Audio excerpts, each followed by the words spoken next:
Bismillahirrahmanirrahim. Assalamualaikum warahmatullahi wabarakatuh. Sahabat Radio GP dimanapun kalian berada, dan fan Mark Marquez dimanapun kalian berada, selamat pagi. Sebelumnya kita berselawat dulu seperti biasa. Allahumma sholli ala Sayyidina Muhammad, Allahumma sholli ala Sayyidina Muhammad, Allahumma sholli ala Sayyidina Muhammad sallallahu alaihi wasallam. Welcome back to my channel Radio GP.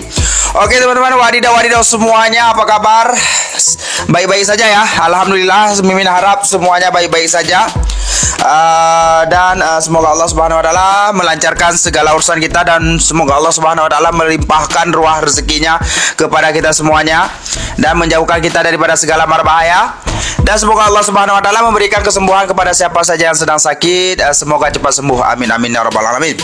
Oke teman-teman, semalam pastinya sudah tahu semuanya ya apa yang terjadi kepada Mark Marquez. Jatuh bangun. Di sini ingin mengatakan bukan Mark Marquez saja ya, tapi karena Mark Marquez ikonnya MotoGP ya. Jadi apapun yang dilakukan Mark Marquez jadi besar isunya ya. Padahal kalau kita lihat dari tadi malam di FP1, FP2 ya, di FP1-nya Mark Marquez oke aja ya. Oke aja, bukan oke. Ayo gas bukan ya. Oke aja ya. Namun ada beberapa rider yang besar juga seperti Brad Binder, bahkan crash ini itu, tapi isunya nggak ada. Begitu aja crash, dah hilang gitu aja teman-teman ya. Namun di saat FP2 semalam Mark Marquez crashnya di situ, Mark Marquez mengakui itu memang sudah melampaui had. Berarti kelajuan di saat crash itu Mark Marquez mengakui Mark Marquez hampir menemukan titik kelajuan GP23, dia katakan ya. Namun isunya sampai sekarang, bahkan mungkin 1 bulan ke depan, isu ini akan masih hangat gitu ya. Kenapa? Karena ini yang terjadi kepada Mark Marquez gitu teman-teman ya. Padahal kemarin di FP2 ada yang crash seperti Enea Bastianini crash, Brad Binder berapa kali crash ya. Di FP1, FP2 juga crash.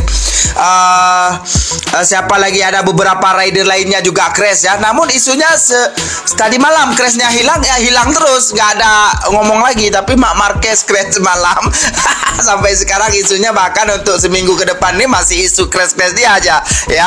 Itu halinya si Mark Marquez ya. Namun untuk hari ini Mimin ingin katakan pernyataan dari Mark Marquez. Sebelum Mimin katakan pernyataan dari Mark Marquez, di sini ingin Mimin bagi paham sedikit ya kepada yang nggak paham, seperti yang dikatakan oleh si Fabio Di Giannantonio, yang mana levelnya sudah sama tahapnya selevel dengan Mark Marquez katanya. Bahkan si Di Giannantonio ini mengatakan dia sudah mengkaji data Mark Marquez, katanya nggak jauh beda seperti data dia. Maksudnya Mark Marquez itu nggak ada apa-apanya, istilahnya gitu ya. Kenapa Fabio, kalau Mimin katakan, Fabio, kenapa kamu nggak mengkajinya di saat Mark Marquez pensiun aja? Kalau Mark Marquez udah pensiun baru lo kaji, baru lo bilang yang Mark Marquez ini bukan alien, bukan apa-apa. Fabio gitu ya, bukan Fabio Quartararo hebat kali dia ya kak. Masuk Q2 semalam ya. Oke, yang mana di sini dikatakan oleh si Francesco Bagnaia ya. Francesco Bagnaia ini semenjak berduel dengan Mark Marquez ini, berduel di lapangan bersama Mark Marquez ini, otak dia itu sudah mulai wibawa istilahnya gitu ya. Kalau dibilang orang-orang udah tunduk padi gitu dibilangnya. Apa yang dikatakan oleh si Francesco Bagnaia? Adakah Anda pikir Anda akan mengalahkan Mark dengan motor yang sama? Itu Francesco Bagnaia katakan. Kami akan mendapatkan keputusan yang sama karena perbezaan antara Ducati 2023 dan 2024 adalah sangat kecil. Mark Marquez hanya melakukan 4 perlombaan, baru melakukan 4 perlombaan. Kami tahu tahap yang dia ada dan keputusan yang telah dia capai di Jerez. Pecco Bagnaia. Ini di saat wawancara kemarin rupanya, Mimin terlupa. Di sini Francesco Bagnaia mengatakan, Anda itu siapa gitu, menilai Mark Marquez gitu. Kamu pikir motor dengan sama kamu bisa menilai Marc Marquez gitu? Oh, tidak. Itu maksudnya gitu ya, si Francesco Bagnaia katakan ya. Bahkan di sini Francesco Bagnaia katakan dia tersilap. Dulu sebelum motor musim 2024 ini dimulai, apa dikatakan Francesco Bagnaia? Perbedaan GP 23 dan 24 itu sangat terlalu besar dan sangat luar biasa sekali. Maksudnya GP24 tidak terkalahkan di musim 2024. Namun di sini si Francesco Bagnaia tersilap kata-kata tersebut. Dia mengatakan kita manusia ada kesilapannya, dia mengatakan. Bahkan di sini perbedaan diulang balik 23 24 itu bedanya dikit. Kenapa dibilang itu? Karena udah campur tangan dengan Marc Marquez. Jadi motor 23 dengan 24 itu dibuat oleh Marc Marquez itu sampai sedikit perbedaannya. Makanya si Francesco Bagnaia bilang, adakah Anda pikir Anda akan mengalahkan Marc Marquez dengan motor yang sama? Ini disebut motor yang sama aja kita sudah tahu kemana tujuannya. Ya untuk Fabio Di Giannantonio lah. Kan motor yang sama ya si Fabio Di Giannantonio. Ya enggak men?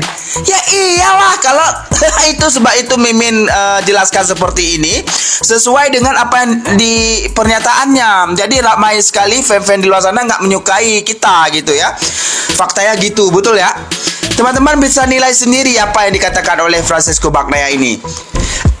Adakah Anda pikir Anda mengalahkan Marc Marquez dengan motor yang sama? Itu bisa diuraikan apa maksudnya? Kemana? Dengan isu yang semasa gitu ya. Oke, bukan itu yang Mimin katakan. Yang ingin Mimin katakan adalah pernyataan dari Marc Marquez usai crash ya. Crash dan usai Marc Marquez gagal ke Q2 ya.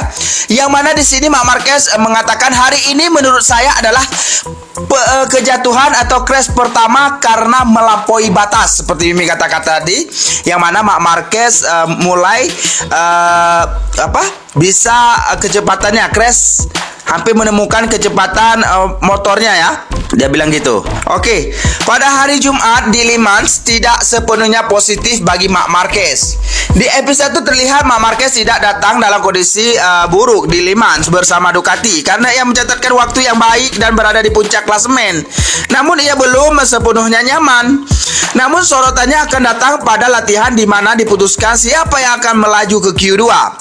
Bagi pria asal Sevilla ini kurang beruntung karena bendera kuning di detik-detik terakhir sesi dan besok dia harus melewati Q1 seperti yang dia katakan kepada kolaborator kami Manuel Pacino.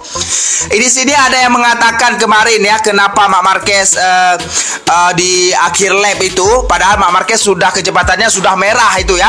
Namun Mimin katakan Marc Marquez melewati garis bendera kuning. Tapi ramai yang mengatakan bukan, karena Marc Marquez melebar dibilang. Padahal bukan masalah melebar, selagi motor kamu tidak melambat, selagi itu masih dikira. Tapi kan tadi malam kan banyak sekali yang crash ya di ujung-ujung lap tersebut, seperti backbinder, Enia ya crash. Itu bendera kuning itu bersambung-sambung, jadi nggak putus sampai jadi Marc Marquez melewatinya dan di cancel. Sebab itu Marc Marquez tidak melanjutkan, padahal Marc Marquez sudah berjuang untuk ke garis finish masih ada waktu ya sampai Marc Marquez mendapatkannya, dan akhirnya Marc Marquez melewati garis kuning, bendera kuning.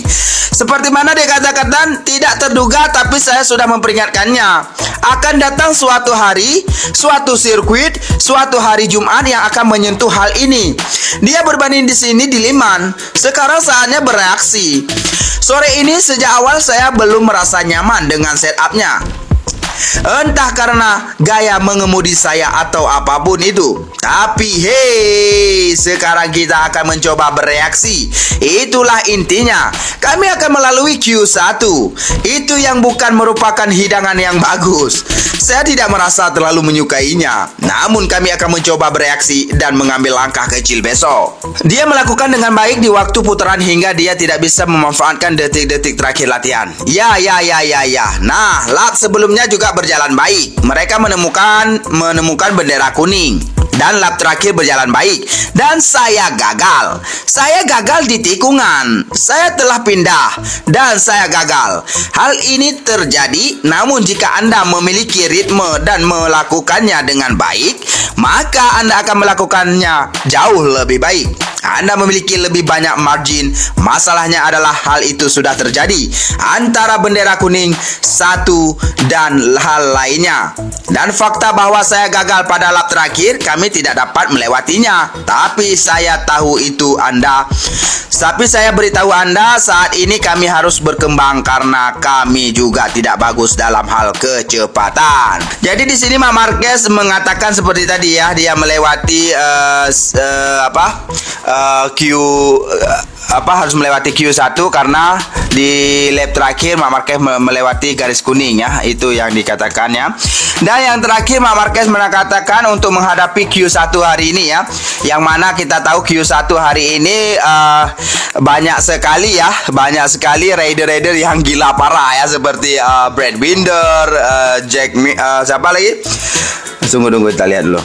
Brad Binder, Alex Marquez, Alex Rin, Miguel Oliveira, Agustus, Brad Binder, Joan Mir, Alex Marquez, Johan Zarco, ahli mekanik Takaki Nakagami, siapa lagi? Enea Bastianini, Raul Fernandez di situ ya. Itu kira berarti mimin kira yang kuat di sini. Enea Bastianini, Raul Fernandez, Miguel Oliveira oke juga.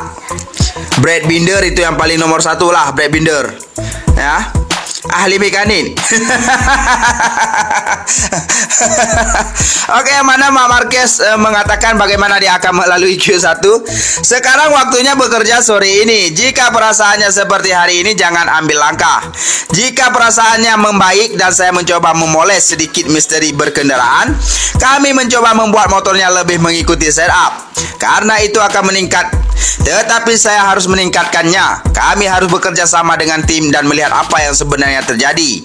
Melihat di masa mereka berada, kami memiliki informasi tentang kami. Melihat di mana mereka berada dan memanfaatkan maksimal mungkin. Latihan pagi itu akan sangat penting untuk melihat apakah ada opsi Q1 atau tidak.